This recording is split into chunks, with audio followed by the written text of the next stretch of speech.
नमस्कार दोस्तों। हम चर्चा कर रहे थे रीतिकालीन कवि देव की। हमने अब तक उनके 6 सवयों के बारे में चर्चा की। अब हम आगे की चर्चा करते हैं। जब ते कुंवर कान रावरी कला निधान, कान परिवाके कछु सुजस कहानी सी, तवही ते देव दे की देवता ती हस्ती सी, रीजती सी खींचती सी रूठन रिसानी सी, छोई सी छली सी छीनी, लीन सी छकी सी छीन, जकी सी चकी सी लागू थकित है रानी सी, बीदी सी बंधी सी, बिख बूढ़ी सी बिमोहित सी, बैठी बाल बकती बिलोकत बिकानी सी। यहां पर एक नायिका श्री कृष्ण के बारे में सुनने से उनके मन में पूर्व राग उत्पन्न होता है, और पूर्व राग उत्पन्न होने के बाद उसकी क्या दशा होती है, उस दशा का वर्णन यहाँ रीतिकालीन कवि देव ने किया है। सबसे पहले मैं इनके अनुवाद का कुछ जो कठिन शब्द हैं उनके बारे में बता देता हूं। रावरी आपकी, रिसानी सी क्रोध करती हुई सी, छोई सी विचलित सी शुद्ध सी, छिकी सी परेशान सी, जकी सी जिद्दी सी, टकी सी बिना पलक गिराए देखती हुई, फिर कानी सी चंचल सी, बिदना छेद डालना, बिख विष जहर, बूढ़ी सी डूबी हुई सी, बिमोहित सी मोही गई सी, और बिलोकनी देखती हुई थी। ये पूर्व राग का वर्णन है एक गोपिका श्री कृष्ण से के बारे में सुनने के बाद क्या उसके मन की दशा होती है। जब से कुंवर कान रावरी कला निधान, कविदेव वर्णन कर रहे हैं कि कोई सखी श्री कृष्ण से कहती है राधा के बारे में। जब राधा श्री कृष्ण के बारे में सुनती है तो उसके मन की क्या दशा होती है, इसका वर्णन एक सखी श्री कृष्ण से कहती है कि हे कला के भंडार श्री कृष्ण, जब ते कुंवर कान रावरी कला निधान, जब से आपके यश के बारे में, आपके बारे में गौरवशाली वर्णन जब से राधा ने सुना है, तब से कान परी वाक्य कछु सुजस कहानी सी, तुम्हारे यू सुयश के बारे में, तुम्हारे गौरव के बारे में जब से कोई कहानी उन्हें मालूम हुई है, उनके बारे में, आपके बारे में राधा ने जब से सुना है, तब से वह कभी तब ही ते देव देखे देवता थी हसत सी, कभी तो देवताओं की बातें हंसने लगती है, मुस्कुराने लगती है, रीझती सी खींचती सी रूठन निशानी सी, कभी रीझती है प्रसन्न हो जाती है, कभी खींचती है अपने आप पर गुस्सा करने लगती है, रूठन निशानी सी, कभी वो नाराज हो जाती है, कभी रूठ जाती है रिसानी सी, और कभी क्रोध करने लग जाती है। ये सारे भाव राधा के मन में उत्पन्न होते रहते हैं जब से आपके बारे में, आपके सुयश के बारे में राधा ने सुना है। छोई सी छली सी छील, लीनी सी छकी सी छीन, छोई सी कभी वह विचलित हो जाती है, शुद्ध हो जाती है, छली सी कभी वो अपने आप को छला हुआ महसूस करने लगती है, छकी सी छीन कभी उन्हें लगता है कि वो तुम्हारे प्रेम में लुट गई है।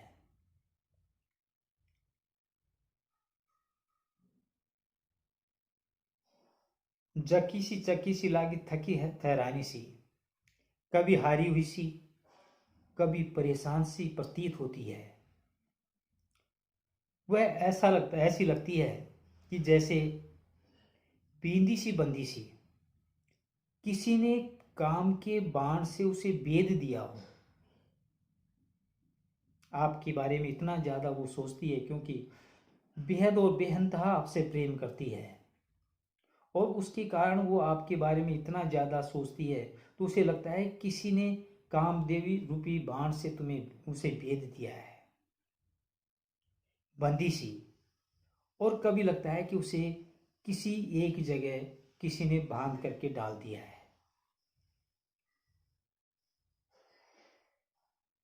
बिख बूढ़ी सी विमोहित सी, कभी थकी हुई सी,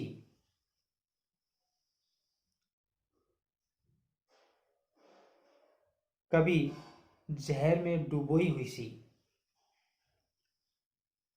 और कभी विमोहित सी। अपने आप किसी के ऊपर मोहित होने के कारण, श्री कृष्ण के ऊपर मोहित होने के कारण वह मोहित हुई सी लगती है, बिकी हुई सी लगती है। बैठी बाल बकती बिलोकत बिकानी सी, वह बाला राधा जब इस प्रकार अनर्गल बातें करती है क्योंकि वो पूरी तरह से विमोहित हो गई है, बेहोश हो गई है। आपके बारे में सोचते सोचते वो भूल चुकी है कि वह स्वयं राधा है, और जिसके कारण उनके हृदय की जो दशा उत्पन्न हुई है, उस उत्पन्न होने वाली दशा के कारण वह बिकी हुई सी प्रतीत होती है, और वह आपके ध्यान में पूर्ण रूप से डूबी हुई है। लाख कोशिश करने पर, प्रयत्न करने के बावजूद उसका मन आपसे नहीं हट रहा है। इस प्रकार का वर्णन राधा की सखी श्री कृष्ण से कहती है, उन्हें समझाती है राधा की मन की दशा के बारे में। इनकी विशेषता की बात करें तो यहाँ कवि ने श्री कृष्ण के प्रति अनुरक्त राधा की अनेक प्रकार की परिस्थितियों का, उनके हाव भावों का, उनकी चेष्टाओं का बहुत ही कौशलता के साथ में वर्णन किया है, और जिससे कवि ने राधा की उन्माद अवस्था का मार्मिक वर्णन बन पड़ा है। यहाँ कवि की प्रतिमा और कल्पना शक्ति का भी परिचय कि किस प्रकार एक प्रेमी जब किसी के प्रेम में उलझ जाता है तो उसकी मन की दशा किस प्रकार की हो जाती है। देव कवि ने इसे बखूबी निभाने का बताने का प्रयास किया है। अलंकारों की बात करें तो अनुप्रास, उपमा, उत्प्रेक्षा और काव्यलिंग अलंकार इसके अंदर मौजूद है, और कवित छंद में यति और गति प्रशंसनीय है। अगले सवाल की तरफ चलते हैं। राधा कान को ध्यान धरे तब, कान और राधिका के गुण गावे, जो आसुआ बरसे बरसाने को, पाती लिखे लिखी राधिका धावे, राधे है जानत है छिन वह, प्रेम की पाती ले छाती छाती लगावे, आयु में आपन ही उर्जे, सुरजे बिरजे समझे समझाए। विकट स्थिति का वर्णन है यहाँ। राधा श्री कृष्ण को अटूट प्रेम करती है, और श्री कृष्ण के लिए वो पत्र लिखती है, और जब वो पत्र लिखती है तो पत्र लिखते समय उसके मन की अवस्था क्या हो जाती है, क्या स्थिति हो जाती है, उसी मन की स्थिति का यहाँ पर कवि ने वर्णन किया है। राधिका कान को ध्यान धरे तब, जब श्री कृष्ण वृंदावन छोड़ करके मथुरा चले जाते हैं, और मथुरा चले जाने के बाद में राधा की क्या स्थिति होती है, उनके मन की क्या अवस्था आती है, राधा प्रवासी प्रियतम श्री कृष्ण का ध्यान करती है और उसके ध्यान में इतनी तल्लीन हो जाती है कि कान है राधिका के गुण गावे, कि वो भूल जाती है कि वह स्वयं राधा है। वह स्वयं को कृष्ण समझने लगती है। ये प्रेम की पराकाष्ठा है। प्रेमी अपने प्रियतम के ध्यान में इतना खो जाता है कि वो अपने आप को भूल जाता है और अपने प्रेमी में पूरी तरह से तल्लीन हो जाता है। उसके मन के भाव, उसकी सोच, उसकी समझ, उसके विचार, वो उसी की तरह से सोचने लगता है। अपने आप को खुद की जगह से उठा करके उसकी जगह पर बिठा देता है और उनके मन के भावों को वो व्यक्त करता है। यहां पर राधा की स्थिति भी यही हो गई है कि वह स्वयं राधा है, इस चीज को भूल जाती है, इस बात को भूल जाती है और स्वयं को श्री कृष्ण वो समझने लगती है। कान है राधिका के गुण गावे और वह स्वयं को श्री कृष्ण समझ करके स्वयं अपने ही गुणों का बखान करने लगती है, स्वयं कृष्ण बन जाती है। और कृष्ण जिस प्रकार राधा का ध्यान रखते हैं, उसी प्रकार स्वयं कृष्ण बन करके स्वयं के बारे में राधा अपने स्वयं के बारे में भी, अपने स्वयं के गुणों के बारे में ही बखान करने लग जाती है। जो आंसुआ बरसे बरसाने को, उसकी आंखों से आंसू बहने लगते हैं। बरसाने को, वह बरसाने को पत्र लिखती है, क्योंकि राधा बरसाने में निवास करती है। वो अपने आप को भूल जाती है, श्री कृष्ण बन जाती है। और जब श्री कृष्ण, जिस प्रकार श्री कृष्ण राधा के लिए बरसाने में पत्र लिखते हैं, या राधा स्वयं कृष्ण बनकर खुद के लिए ही बरसाने के लिए पत्र लिखती है। पाती लिखे लिखी राधिका ध्यावे, स्वयं कृष्ण बनकर राधा के लिए पत्र लिखती हैं और स्वयं का ही नाम जपने लगती है। अपने बारे में ही वो विचार करने लगती है, अपने ऊपर भी मंत्र मुग्ध हो जाती है। राधे हो जावत है छिन्मे वह, जब उसे वस्तु स्थिति का ज्ञान होता है कि वो श्री कृष्ण नहीं है, राधा है, वो क्षण भर में राधा बन जाती है। राधे है जावत है छिन्मे वह, प्रेम की पातिल छाती लगावे। उसको अपनी वास्तविकता का ज्ञान होता है, उसे एहसास होता है कि वो कृष्ण नहीं है, वो राधा है। और जब उसे इस बात का एहसास होता है, तो जिस पत्र को उसने श्री कृष्ण के लिए लिखा है, उस पत्र को सीने से लगा लेती है, दिल की धड़कन बना लेती है। आप में आपुन ही ऊर्जे, स्वयं राधा कृष्ण बन जाती है, फिर कृष्ण से वापिस राधा बन जाती है, कृष्ण बनकर के स्वयं के लिए पत्र लिखती है और फिर राधा बनकर के कृष्ण के लिखे हुए पत्र को अपने सीने से लगाती है। तो राधा अपने आप में उलझ जाती है, सुलझे, वो सुलझ जाती है। स्वयं वापस जब उसे होश आता है कि वह स्वयं राधा है, सुलझने का प्रयास करती है, बिरुजे, फिर उलझ जाती है, फिर कृष्णमय हो जाती है।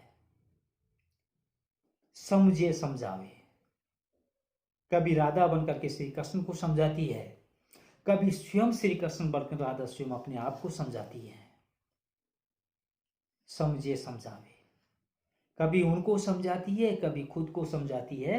तो ये विरह की अवस्था है, ये एक पूर्व राग की वो अवस्था है कि प्रेमी से प्रेम करने के बाद एक नायक की, एक नायिका की क्या स्थिति होती है, उसके मन के भाव किस तरह जागृत होते हैं और वो अपने आप को अपनी जगह से उठा करके प्रेमी की जगह रख देता है। उसकी सोच बदल जाती है, उस सोच को अपने प्रेमी की सोच में तब्दील करके उसकी जगह अपने आप को खड़ा करके अपने आप से बात करता है। तो ये एक विचित्र अवस्था है। इस विचित्र अवस्था को कवि ने बहुत गहरे ढंग से प्रस्तुत किया। यूं लगता है जैसे खुद कवि ने इस स्थिति को देखा हो। विशेषता की बात करें तो यहाँ कवि ने स्वयं को श्री कृष्ण समझ लेने और फिर राधा बन जाने, इन दोनों का वर्णन किया है। राधा कृष्ण के ध्यान में अत्यधिक तल्लीन हो जाती है, उसे अपनेपन का भी ध्यान नहीं रहता। अलंकार की हम बात करें तो अनुप्रास, यमक और पूर्व राग के स्मरण की जो दशा है, उस दशा का वर्णन यहां पर कवि ने किया है। निश्चित रूप से सवैया छंद है और पद मैत्री भी इसकी बखूबी कवि ने निभाई है। तो हमने यहाँ कवि देव के 2 सवयों के बारे में चर्चा की। अब अगले एपिसोड में हम इसके अंतिम 2 सवैयों की चर्चा करेंगे और उसके बाद में आपका यह अध्याय समाप्त हो जाएगा। जब तक नमस्कार।